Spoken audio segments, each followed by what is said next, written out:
Tourism में, चार धाम यात्रा में हम एक आम पर्सपेक्टिव लेमैन है कि भाई बहुत पैसा है, तो कैसा है, कैसा रहता है अर्थशास्त्र, होटल से लेकर हेली सर्विसेज से लेकर तमाम जो छोटी से लेकर बड़ी चीज, क्या है अर्थशास्त्र, कैसा है, कितना कमाते हैं? देखिए, मैं इस प्रश्न के उत्तर में थोड़ा सा आपको इतिहास में ले चलूंगा कि आज से 50 साल पहले चार धाम यात्रा जो होती थी तो बहुत बुजुर्ग और सीनियर सिटीजन लोग जाते थे। रोड प्रॉपर नहीं थी, लोग पैदल जाते थे। तो उस समय जो यात्रा का जो ऑब्जेक्टिव था वो बहुत डिफरेंट था और बहुत कम लोग यात्रा करते थे।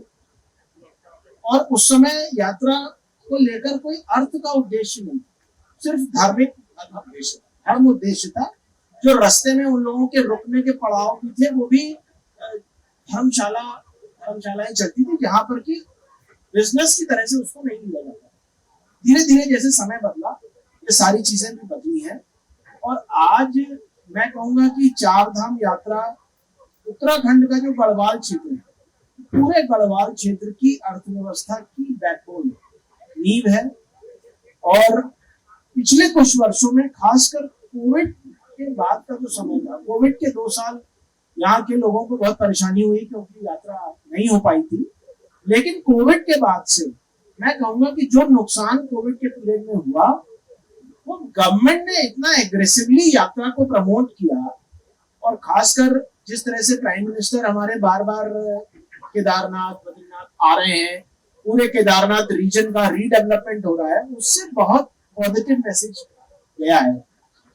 और स्टेट गवर्नमेंट ने भी उसको फॉलो किया। इंफ्रास्ट्रक्चर में मैसिव इंप्रूवमेंट हुआ है। ये जो चार धाम ऑल वेदर रोड बनी है और भी बहुत सारी सुविधाएं जो बनी है, उसकी वजह से यात्रा में आप देखेंगे कि पिछले 3-4 सालों में मल्टीपल इंक्रीज हुई है जो आने वाले यात्री है उसमें। तो उसकी वजह से बहुत सारे नए होटल बन गए हैं, बहुत सारी लोग टैक्सी चला रहे हैं, कोई होटल चला रहा है, कोई रेस्टोरेंट चला रहा है, कोई ढाबा चला रहा है। तो एक पूरी लोकल इकोनॉमी पे बहुत जबरदस्त बूस्ट इस समय चार धाम यात्रा से मिला है। और मुझे एग्जैक्ट नंबर्स नहीं पता, बट मुझे लगता है उत्तराखंड के जीडीपी में भी चार धाम यात्रा का जो कंट्रीब्यूशन है उसमें सब्सटेंशियल इंक्रीज हुई है पिछले 3 सालों में। बढ़ोतरी हुई है। मैं आपसे ये जानना चाह रहा हूँ कि चार धाम यात्रा में अब तो नंबर्स भी बढ़ गए, लोग पर्यटक ये श्रद्धालु आप कहेंगे कुछ ज्यादा संख्या में आ रहे हैं, तो जो बड़े बड़े होटलियर्स हैं, ट्रांसपोर्ट वाले हैं, उनको ज्यादा फायदा होता है या फिर जो लोअर, जो सबसे छोटा व्यापारी कारोबारी जो ठेला लगा हुआ है उस तक भी फायदा होगा? उत्तराखंड के पहाड़ी लोगों के लिए भी क्या इससे रास्ता खुला है? क्या उनके लिए भी क्या उनके लिए है कुछ स्कोप यहाँ पर, उनका भी हो रहा है? तो ये देखिए, बहुत अच्छा आपने सवाल पूछा है।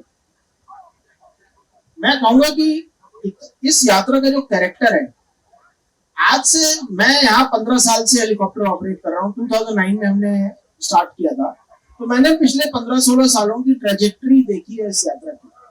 पहले जो हाई एंड टूरिस्ट है वो कम आता था, वो ज्यादा नहीं आता था। मिडिल क्लास और नॉर्मल लोग जो बसों से चलते हैं और धर्मशालाओं में रुकते हैं, वैसे यात्री ज्यादा आते थे।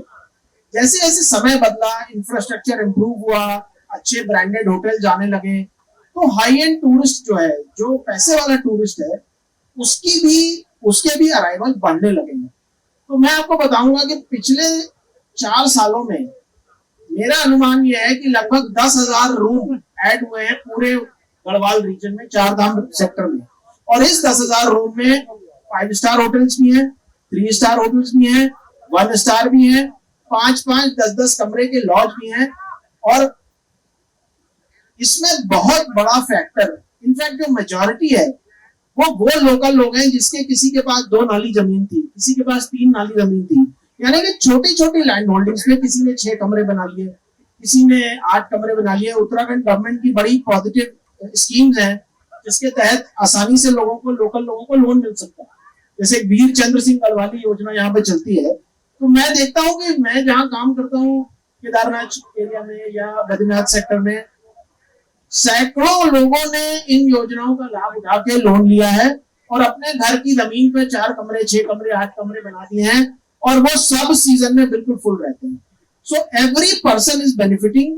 बिल्कुल लोएस्ट लेवल का आदमी भी बेनिफिट कर रहा है और हाई एंड लोग भी बेनिफिट कर रहे हैं। आप इकोनॉमी के दृष्टि से भी ज्यादा से समझा पाएंगे। इसमें बहुत महत्वपूर्ण सवाल है कि अभी उत्तराखंड में भू कानून को लेकर एक बड़ी बड़ा प्रोटेस्ट हुआ, फिर उत्तराखंड सरकार ने फिर स्टे लगा दिया, मुख्यमंत्री ने स्टे लगाया कि कोई भी बाहर का व्यक्ति जमीन नहीं ले पाएगा। ले सकते हैं कुछ, उसमें निगम के क्षेत्र कुछ चीजें छोड़ी गई हैं। तो ये इकोनॉमी को जो है बढ़ावा देगा, या आपको लगता है कि इससे थोड़ा कमजोर होगा, क्योंकि बाहर के लोग, बाहर के व्यक्ति जमीन नहीं ले पाएंगे कुछ क्षेत्रों को छोड़कर, कृषि भूमि तो ले ही नहीं पाएंगे। देखिए, मैं समझता हूँ, क्योंकि मैं एक एंटरप्रेनर हूँ, मैं नॉन उत्तराखंड से हूँ, 15 साल 16 साल से मैं उत्तराखंड में काम करता हूँ, और मैं समझता हूँ कि ये बहुत ही एसेंशियल, जरूरी, पॉजिटिव स्टेप लिया है गवर्नमेंट ने। वो क्या रहा था कि वो लोग जमीनें खरीद रहे थे, जिनको की जमीन खरीद के, अगर आप जमीन खरीद के यहाँ इन्वेस्टमेंट कर रहे हैं, अगर यहाँ एम्प्लॉयमेंट जनरेट कर रहे हैं, फिर तो उसका फायदा है। लेकिन अगर आप जमीन खरीद के उस पर प्लॉटिंग करके बेच रहे हैं, तो आप मिसयूज कर रहे हैं प्रोविजंस का। तो गवर्नमेंट ने जो एक्शन लिया है वो मिसयूज को रोकने के लिए लिया है। आज भी कोई भी एंटरप्रेन्योर, कोई भी बाहर का व्यक्ति अगर प्रोजेक्ट लगाने के लिए जमीन लेना चाहता है, तो बहुत ही बढ़िया एक सिंगल विंडो प्रक्रिया बनाई हुई है गवर्नमेंट ने, ऑनलाइन सिस्टम है। आप लैंड आइडेंटिफाई करिए, पोर्टल पे एप्लीकेशन डालिए, ऑटोमेटिक प्रोसेस है, अपने आप 1-2 महीने के अंदर आपको अप्रूवल मिल जाए। तो ऐसा नहीं है कि ये गलत मैसेज है कि जमीन लेना पे प्रतिबंध लग गया है। जो लोग ले किसी और पर्पज से रहे थे, काम आपने एप्लीकेशन में लगाया कि आप वो भी बनाएंगे, जब आपको परमिशन मिल गई, जमीन खरीद ली, उसके बाद आप उस पर प्लॉटिंग करके बेचने लगे। तो जो लोग मिसयूज कर रहे थे प्रोविजंस का, उनको गवर्नमेंट ने कंट्रोल किया है। पर जो जेन्युइन एंटरप्रेन्योर्स हैं, गवर्नमेंट उनको प्रमोट कर रही है, एनकरेज कर रही है कि वो आए और इन्वेस्टमेंट करें।